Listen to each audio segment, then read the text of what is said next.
Di video kali ini saya akan mempraktekkan pelayanan penempatan penyaluran. Nah, ceritanya di video ini saya lagi memberikan layanan di kelas yang ada siswanya, tapi nyatanya saya ada di ruangan tersendiri tanpa siapa-siapa. Jangan di skip ya videonya, tonton terus sampai habis. Assalamualaikum anak-anak ibu semua. Waalaikumsalam, Bu. Gimana kabarnya? Sehat, Bu. Windy kenapa kok lemes, nak? Sakit? Iya, Bu. Baiklah. Pada teman-teman kita doakan supaya Windy-nya lekas pulih kembali. Nah, nanti kalau ibu bilang tepuk semangat, nanti anak-anak ibu jawabnya semangat. Boleh kita coba? Boleh, Bu. Oke, kita coba ya. Tepuk semangat. Semangat. Oke, luar biasa, Masya Allah. Semangat sekali nih anak-anak ibu ya. Nah, sebelum kita memasuki materi ya kan, ibu mau nanya, ada yang tahu kira-kira layanan apa saja dalam bimbingan konseling? Ada, Bu. Iya, silahkan. Orientasi, informasi, penguasaan konten, penempatan dan penyaluran, bimbingan kelompok, Wah, dan yang Masya lainnya. Allah, luar biasa. Nah, pada kesempatan ini kita akan kita melakukan pelayanan, penempatan dan penyaluran dengan judul eksplorasi bakat secara mandiri. Nah, ibu mau kita bagi kelompok terlebih dahulu ya. Ini meja yang 1-2 ini kelompok matahari. Itu meja 2 belakang kelompok melati. Ini meja ke depan ini kelompok mawar. Meja belakangnya lagi kelompok anggrek ya. Udah semua kedapatan kelompoknya kan? Udah, Bu. Ya, baik. Ingat tadi nama-nama kelompoknya kan? Ingat, Bu. Ya. Udah dibentuk kelompoknya. Ya, ini diatur dulu. Ya. Oke, anak-anak ibu mau tanya, ada yang tahu bakat itu apa? Iya, kelompok matahari. Kemampuan yang dimiliki seseorang, Bu. Kelompok anggrek. Potensi, Bu. Kelompok mawar. Keahlian, Bu. Kelompok melati. Istimewaan, Bu. Oke, luar biasa. Ya Allah, Masya Allah. Nah, anak ibu pintar semuanya. Nah, jadi anak-anak, bakat itu kepandaian, sifat, dan pembawaan yang dibawa sejak lahir. Bakat itu merupakan kelebihan atau keunggulan alamiah yang melekat pada diri kita yang menjadi pembeda antara kita dengan orang lain. Paham? Bakat itu ada jenis-jenisnya. Yang pertama ada bakat umum dan bakat khusus. Apa itu bakat umum? Bakat umum merupakan kemampuan yang berupa potensi dari dasar yang bersifat umum. Artinya setiap orang memilikinya. Nah, bakat khusus merupakan kemampuan yang berupa potensi khusus. Artinya tidak semua orang memiliki. Misalnya bakat seni, memimpin, berceramah, dan olahraga. Serta yang lainnya juga.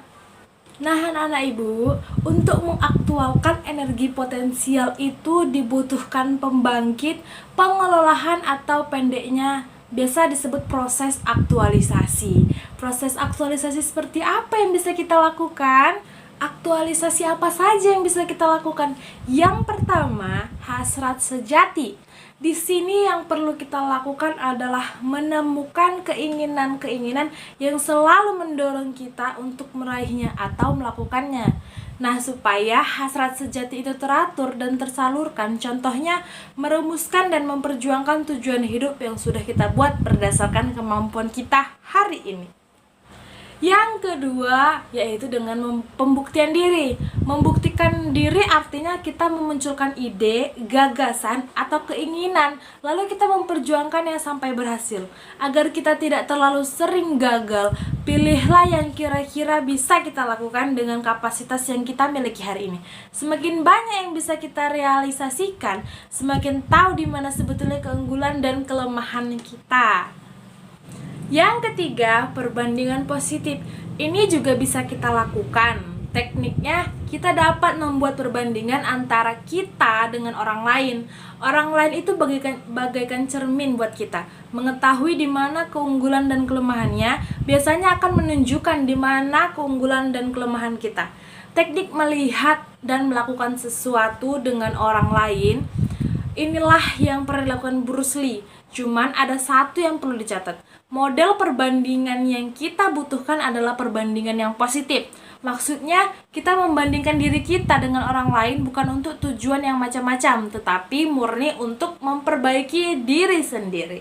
Yang keempat, ada pengasahan atau practicing. Kita sering meyakini bahwa orang-orang berprestasi tinggi itu meraih prestasinya karena Tuhan mengistimewakan mereka dengan bakat yang dimiliki. Sementara kita bukan seperti mereka.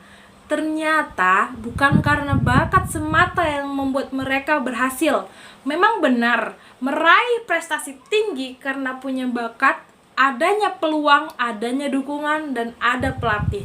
Tetapi faktor yang paling banyak mendukung keberhasilan mereka adalah practicing atau mengasah bakat, keunggulan, atau kelebihan alamiah yang melekat pada dirinya.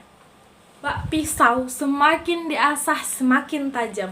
Sama halnya dengan bakat, semakin dilatih, semakin mengasah kemampuannya, semakin oke bakatnya. Yang kelima, penempatan atau penyaluran. Tidak semua keunggulan alamiah itu berada di lokasi yang sangat jauh dari kita, sehingga kita perlu mencarinya setengah mati. Ada kalanya bisa muncul dari hobi, kegemaran kecil, kegiatan tertentu yang kita lakukan tanpa beban, seperti orang main-main atau dari hal-hal sangat dekat dengan kebiasaan kita sehari-hari. Di sini yang dibutuhkan adalah menyalurkan atau menempatkannya pada saluran atau bidang-bidang yang kira-kira menguntungkan kita. Lalu kita memperbaiki diri kita dan kita kembangkan bakat kita. Baik anak-anak ibu mau kalian ambil kertas selembar, kemudian kalian tuliskan nama kalian, kelas, dan juga bakat kalian. Sekarang, Bu. Iya nak, sekarang ya. Kalau udah nanti dikumpul di meja ibu. Baik, udah dikumpulkan semua kan? Oke, terima kasih anak-anak ibu. Oke, terakhir yang ingin ibu sampaikan sama anak-anak ibu, kesempatan adalah waktu karena ia hanya datang sekali. Kesempatan adalah peluang karena anak-anak ibu dapat mengambil atau mengabaikannya. Kesempatan adalah keluasaan karena ia membuka jalan-jalan baru di masa depan. Di hadapan anak-anak ibu berjajar pintu-pintu kesempatan tak terhingga yang terbuka lebar. Karenanya putuskanlah yang terbaik bagi anak-anak ibu. Nasib tidak memihak pada siapa-siapa, melainkan pada keputusan anak-anak ibu. Pepatah mengatakan, matahari pagi tak akan terbit 2 kali untuk membangunkan orang-orang yang tertidur nyenyak. Kesempatan pun tak akan mengetuk 2 kali agar anak-anak ibu mau membukakan pintu keputusan anak-anak ibu. Bila ia datang lagi, ia menempatkan wajah yang berbeda, dan kesempatan terbaik yang anak-anak ibu miliki adalah hidup yang hanya sekali. Pergunakanlah kesempatan itu untuk sebaik-baiknya. Baik, terima kasih atas perhatiannya anak-anak ibu. Sampai jumpa di pertemuan selanjutnya ya. Jangan lupa tetap belajar di rumah. Oke? Assalamualaikum warahmatullahi wabarakatuh.